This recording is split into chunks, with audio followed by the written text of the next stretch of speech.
आज कहानी भारत के एक ऐसे वीर और स्वाभिमानी राजा की जो कभी झुके नहीं। तो चलिए जानते हैं हिम्मत और सम्मान की इस जबरदस्त कहानी को। बात है 1540 की, जब मेवाड़ की धरती पर जन्म हुआ महाराणा प्रताप का। बचपन से ही उनकी रग रग में बहादुरी और देश के लिए बेपनाह प्यार था।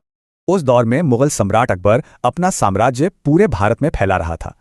कई राजाओं ने तो अकबर की अधीनता मान ली, पर प्रताप ने झुकने से साफ इनकार कर दिया। और इसी इनकार का नतीजा था इतिहास की सबसे मशहूर लड़ाइयों में से एक। साल था 1576, जब महाराणा प्रताप और अकबर की सेनाएं आमने सामने आ खड़ी हुईं। हल्दी घाटी की जंग जबरदस्त बहादुरी की एक ऐसी मिसाल थी जो हमेशा याद रखी जाएगी। यहां वफादारी की एक ऐसी कहानी है जो सच में इतिहास में अमर हो गई।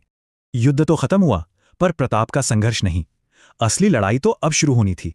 मुश्किलें बहुत आईं, पर उनका स्वाभिमान और लड़ने का जज्बा कभी कम नहीं हुआ। तो ये लड़ाई सिर्फ जमीन की नहीं थी, ये लड़ाई थी स्वाभिमान की।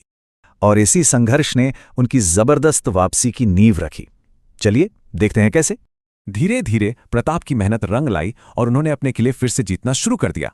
और इस तरह उनका पूरा जीवन संघर्ष, स्वाभिमान और आजादी की मिसाल बन गया। तो महाराणा प्रताप की इस अमर कहानी से हम क्या सीखते हैं? उनके जीवन से ये 3 बातें साफ जाहिर होती हैं। ये एक लाइन उनके पूरे जीवन के सफर का निचोड़ है ना? सोचने वाली बात है कि कैसे एक इंसान का संकल्प पीढ़ियों को प्रेरणा दे सकता है।